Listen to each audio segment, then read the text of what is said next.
اعوذ باللہ من الشیطان الرجیم بسم اللہ الرحمن الرحیم ان هذا القرآن یقص علی بنی اسرائیل اکثر الذی هم فیہ یختلفون، یقیناً یہ قرآن بیان کر رہا ہے کھول کر بنی اسرائیل پر اکثر وہ چیزیں جس کے بارے میں وہ اختلاف کرتے رہے ہیں۔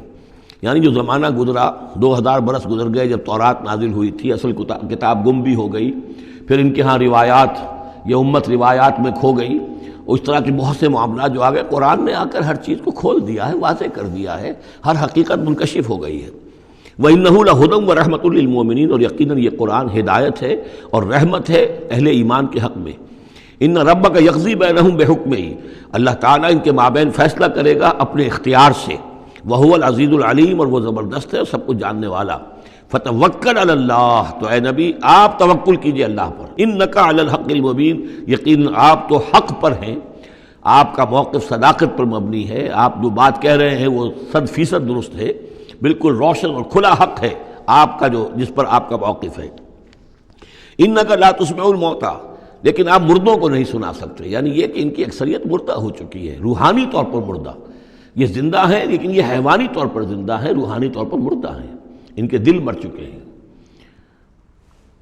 مجھے ڈر ہے دل زندہ تو نہ مر جائے، کہ زندگانی عبارت ہے تیرے جینے سے۔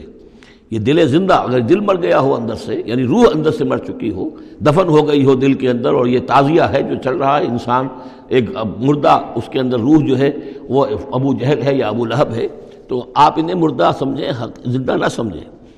وما انت انک لا تسمع الموتى، آپ سنا نہیں سکتے مردوں کو، ولا تسمع الصم الدعاء، اسی طریقے سے بہروں کو آپ اپنی بات، اپنی دعوت یا اپنی پکار جو ہے وہ سنا نہیں سکتے۔ اذا ولوا مدبرین، جبکہ وہ بہرے جو ہیں پیٹھ موڑ کر چل بھی دیں۔ اب بہرا ہو تو اسے کچھ آپ اشاروں وغیرہ سے سمجھا سکتے ہیں، اس لیے کہ وہ آنکھ تو اس کی ہے، لیکن یہ کہ اگر وہ پیٹھ موڑ کر چل بھی دیا ہے، بہرا بھی ہے، تو اب آپ کس طریقے سے اس کو کچھ سمجھائیں گے؟ وما انت بہادی العمی عن ضلالتہم، اور نہ ہی آپ ہدایت دے سکتے ہیں اندھوں کو، عن ضلالتہم، ان کی گمراہی سے بچا سکتے ہیں۔ ان تسمع الا من یؤمن بآیاتنا، آپ تو بس سنا سکتے ہیں، نہیں سنا سکتے آپ مگر صرف ان کو جو ایمان رکھتے ہیں ہماری آیات پہ، فہم مسلمون، اور وہ اسلام کی روش اختیار کرتے ہیں، فرما برداری کی روش اختیار کرتے ہیں۔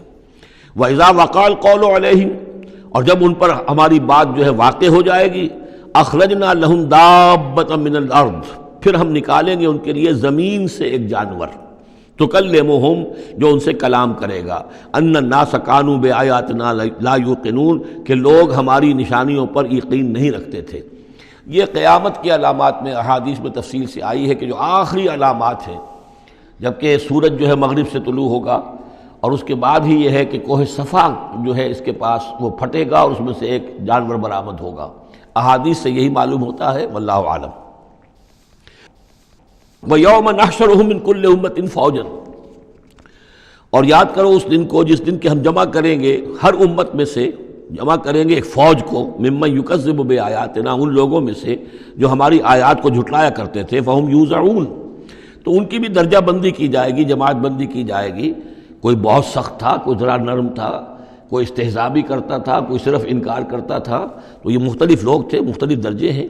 نہ ہر زنستو، نہ ہر مرد خدا پنجگوش یکساں نہ کر، تو یہ تو ہوتا ہے، نہ مومنین سارے ایک درجے کے تھے اور نہ کفار اور مشرکین سب ایک درجے کے تھے۔ حتی اذا جاؤ، جب کہ وہ آ جائیں گے، قالا، تو فرمائے گا اللہ تعالیٰ، اکذبتم بآیاتی، آپ لوگوں نے میری آیات کو جھٹلایا تھا، ولم تحیطوا بہا علما، اور اس کو سمجھ نہیں پائے تھے، اس کے علم کا احاطہ نہیں کر پائے تھے۔ ام ماذا کنتم تعملون، یا کیا کر رہے تھے، یعنی کیا واقعتاً سمجھ میں نہیں آیا تھا، یا سمجھ میں تو آ گیا تھا، لیکن یہ کہ تم نے اپنی ہٹ دھرمی کی وجہ سے، اپنے تعصب کی وجہ سے، عصبیت کی وجہ سے، ضد کی وجہ سے، یہ ہے جو سوال کیا جائے گا۔ قالا کذبتم بآیاتی، کیا تم نے جھٹلایا میری آیات کو، ولم تحیطوا بہا علما، تم اس کے علم کا احاطہ نہیں کر سکے تھے، سمجھ نہیں سکے تھے، حقیقت تم پر منکشف نہیں ہو سکی تھی۔ ام ماذا کنتم تعملون، یا کیا کر رہے تھے تم لوگ۔ وَوَقَعَ الْقَوْلُ عَلَيْهِمْ بِمَا ظَلَمُوا، اور وہ وقت جو بات ہے ان کے اوپر واقع ہو جائے گی ان کی شرارت کی وجہ سے، فَهُمْ لَا يَنطِقُونَ، اور وہ خاموش رہ جائیں گے، بات نہیں کریں گے، کیا جواب دیں؟ بات تو یہ ہے کہ حق تو واضح ہو گیا تھا، ان کے دل نے گواہی دے دی تھی، وَاسْتَيْقَنَتْهَا أَنفُسُهُمْ، ان کے دلوں نے گواہی دے دی تھی۔ لیکن یہ کہ اپنی ضد، اپنا جو ہٹ دھرمی تھی، تعصب تھا، اس کی وجہ سے نہیں مانا۔ الم یروا انا جعلنا اللیل لیسکنوا فیہ، کیا یہ دیکھتے نہیں کہ ہم نے بنایا ہے رات کو کہ وہ اس میں سکون حاصل کریں، چین حاصل کریں، آرام کریں، والنہار مبصرا، اور ہم نے بنا دیا ہے دن کو کہ وہ دیکھنے کی آنکھیں اس میں جو انسان دیکھ سکتا ہے روشن ہوتی ہے، دیکھنے کے لیے دن بنایا ہے تاکہ وہ بھاگ دوڑ کریں اپنی معاشی جدوجہد کے لیے۔ ان فی ذلک لآیات لقوم یؤمنون، یقیناً اس میں نشانیاں ہیں ان لوگوں کے لیے جو ایمان رکھتے ہیں۔ ویوم ینفخ فی الصور، اور جس دن سور میں پھونکا جائے گا، ففزع من فی السماوات ومن فی الارض الا من شاء اللہ، تو گھبرا جائیں گے، گھبرا اٹھیں گے۔ یہ وہی نقشہ ہے جو سورہ حج کی پہلی آیت میں ہے، یا ایھا الناس اتقوا ربکم ان زلزلۃ الساعۃ شیء عظیم یوم ترونھا تذہل کل مرضعۃ عما ارضعت وتضع کل ذات حمل حملها وتری الناس سکارى وما هم بسکارى ولکن عذاب اللہ شدید۔ ففزع من فی السماوات ومن فی الارض، جو بھی زمین میں ہوں گے، آسمان میں ہوں گے، سب گھبرا جائیں گے، الا من شاء اللہ، سوائے ان کے جو اللہ چاہے۔ ظاہر بات ہے کہ آسمان میں فرشتے بھی ہیں، یہ فضا جو ہے یہ ان کے لیے تو نہیں ہے، لیکن یہ کہ عام جو ہے گھبراہٹ طاری ہو جائے گی۔ وَكُلٌّ أَتَوْهُ دَاخِرِينَ، اور وہ سب کے سب پھر اس کے خدمت میں حاضر ہو جائیں گے عاجزی کے ساتھ، پوری طریقے سے سر جھکائے ہوئے۔ وَتَرَى الْجِبَالَ تَحْسَبُهَا جَامِدَةً، اور تم دیکھتے ہو پہاڑوں کو، تم سمجھتے ہو کہ جمے ہوئے ہیں، بڑے مضبوط ہیں، جامد ہیں، ٹھوس ہیں، ان کے اندر تو کوئی بھی نرمی پیدا نہیں کی جا سکتی۔ وَهِيَ تَمُرُّ مَرَّ السَّحَابِ، اور اس دن وہ چلیں گے ایسے جیسے کہ بادل چلتے ہیں، اور بادل کے چلنے کا اب ہمیں اچھا اندازہ ہے۔ تقریباً ہر ہی شخص نے یہاں پہ جو بیٹھا ہے کبھی نہ کبھی تو سفر کیا ہے ہوائی جہاز کا، تو کیسے وہ چل رہے ہوتے ہیں، ان کے اندر جو ہے کوئی رکاوٹ نہیں ہے، جہاز نکلتا ہے اور ان کو چیرتا ہوا چلا جاتا ہے۔ تو وہی تمر مر السحاب، وہ تو چلیں گے، اس وقت اڑ رہے ہوں گے، ان کے جو ریت بنا دیے جائیں گے اور پھر وہ چل رہے ہوں گے۔ صنع اللہ الذی اتقن کل شیء، یہ تو اللہ کی کاریگری ہے، اس کی صنعت ہے، اس کی صنائی ہے، جس نے ہر شے کو محکم کیا ہے۔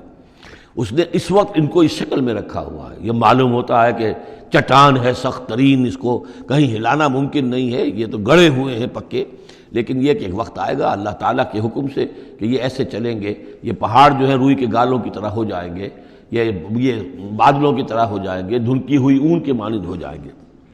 انہ خبیر بما تفعلون، وہ یقیناً باخبر ہے اس چیز سے کہ جو تم کر رہے ہو۔ من جاء بالحسنۃ فلہ خیر منہا، جو کوئی بھی نیکی لے کر آئے گا تو اس کو اس سے بہتر ملے گی، 10 گنا ملے، 700 گنا ملے، لیکن بہرحال اس سے بہتر ملے گی۔ وَهُم مِّن فَزَعٍ يَوْمَئِذٍ آمِنُونَ، اور وہ اس دن کی جو گھبراہٹ ہوگی اس سے امن میں رکھے جائیں گے۔ ایک تو یہ کہ قیامت کا جو معاملہ، اس سے پہلے میں آپ کو بتا چکا ہوں، وہ احادیث سے معلوم ہوتا ہے کہ اس زلزلۃ الساعۃ سے بہت پہلے تمام اہل ایمان کو بڑے سکون کی موت جو ہے اللہ تعالیٰ عطا کر دے گا، انہیں وہ اس فزع یومئذ، اس دن کے اس گھبراہٹ سے اللہ تعالیٰ اہل ایمان کو بچا لے گا۔ تو وَهُم مِّن فَزَعٍ، اب یہ ہو سکتا ہے کہ اس سے آگے اب قیامت کا بعث بعد الموت کا دن اور ہے، ایک ہے وہ دن کہ جب کہ اس میں یہ ساعت آئے گی، اِنَّ زَلْزَلَةَ السَّاعَةِ شَیْءٌ عظیم، ایک ہے قیامہ، بعث بعد الموت کے بعد جب میدان حشر میں ہوں گے وہاں بھی لوگ گھبرائے ہوئے ہوں گے، لیکن وہاں پر بھی اللہ تعالیٰ اہل ایمان کو اس روز کی گھبراہٹ سے بھی بچا لے گا۔ وَمَنْ جَاءَ بِالسَّیِّئَةِ، اور جو کوئی لے کے آئے گا بدی اور برائی، فَكُبَّتْ وُجُوهُهُمْ فِي النَّارِ، تو اوندھے کر دیے جائیں گے ان کے منہ آگ میں۔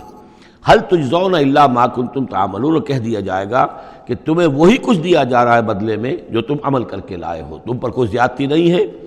انما امرت ان اعبد رب هذه البلدة التي حرمها، یہ آخری آیات ہیں کہ گویا کہ کہا جا رہا ہے نبی آپ یہ اعلان کر دیجئے، شروع میں لفظ قل نہیں ہے لیکن یہ کہ مراد یہی ہے نبی ڈنکے کی چوٹ کہہ دیجئے، انما امرت ان اعبد رب هذه البلدة التي حرمها، دیکھو میں تو مجھے حکم ہوا ہے کہ میں بندگی اور پرستش کرتا ہوں اس شہر کے رب کی کہ جس نے اسے محترم قرار دیا ہے۔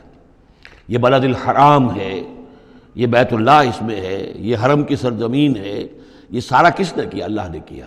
تو مجھے تو حکم ہوا میں صرف اس کی پرستش کروں، کسی اور کی نہیں، کسی بت کی نہیں، کسی دیوی کی نہیں، کسی دیوتا کی نہیں۔ انما امرت، مجھے حکم ہوا اعبد رب هذه البلدة الذي حرمها وله كل شيء، اور اسی کے اختیار میں ہر شے ہے۔ وَأُمِرْتُ أَنْ أَكُونَ مِنَ الْمُسْلِمِينَ، مجھے حکم ہوا کہ میں اس کے فرما بردار بندوں میں شامل ہو جاؤں۔ وَأَنْ أَتْلُوَ الْقُرْآنَ، اور مجھے تیسرا حکم یہ ملا ہے کہ میں قرآن پڑھتا رہوں، پڑھ پڑھ کے سناتا رہوں، میں یہ کام کرتا رہوں گا۔ میرا حکم، مجھے حکم ملا ہے میں اس کی تبلیغ کرتا رہوں۔ یا ایھا الرسول بلغ ما انزل الیک من ربک وان لم تفعل فما بلغت رسالتہ، اے نبی پہنچا دو جو کچھ بھی نازل کیا گیا ہے آپ پر آپ کے رب کی طرف سے، اور اگر بالفرض آپ نے ایسا نہ کیا تو یہ گویا کہ رسالت کے فرائض کی ادائیگی میں کوتاہی شمار ہوگی۔ ان اتلو القرآن، میرا کام ہے قرآن پڑھ کے تمہیں سنا دینا۔ فمن اہتدی فانما یہتدی لنفسہ، جو کوئی ہدایت پہ آ جائے گا تو وہ ہدایت پائے گا اپنے بھلے کے لیے، وہ جنت میں جائے گا، اس کے لیے آرام ہے، روح و ریحان و جنت نعیم، اس کے لیے جنات نعیم ہے، جنات الفردوس ہیں۔ فانما یہتدی لنفسہ ومن ضل فقل انما انا من المنذرین، اور جو گمراہی کی روش اختیار کرے، ٹیڑھے راستے کو جائے، انکار کرے، تو کہہ دیجئے اے نبی کہ میں تو صرف خبردار کرنے والا ہوں، انما انا من المنذرین، میں تو صرف خبردار کرنے والوں میں سے ایک ہوں، بہت سے خبردار کرنے والے پہلے بھی آئے ہیں۔ وقل الحمدللہ، اور کہہ دیجئے بالآخر، جیسے ہوتا ہے آخر دعوانا ان الحمدللہ رب العالمین، اسی انداز میں اس سورہ مبارکہ کا اختتام ہو رہا ہے۔ وقل الحمدللہ، اور کہہ دیجئے کہ کل حمد کل شکر اللہ کے لیے ہے۔ سیریکم آیاتہ فتعرفونہا، ان قریب وہ تمہیں اپنی آیات دکھائے گا ایک کے بعد ایک، پھر تم پہچان لوگے اس کو۔ وما ربک بغافل عما تعملون، اور آپ کا رب غافل نہیں ہے ان چیزوں سے کہ جو یہ کر رہے ہیں۔ صدق اللہ العظیم۔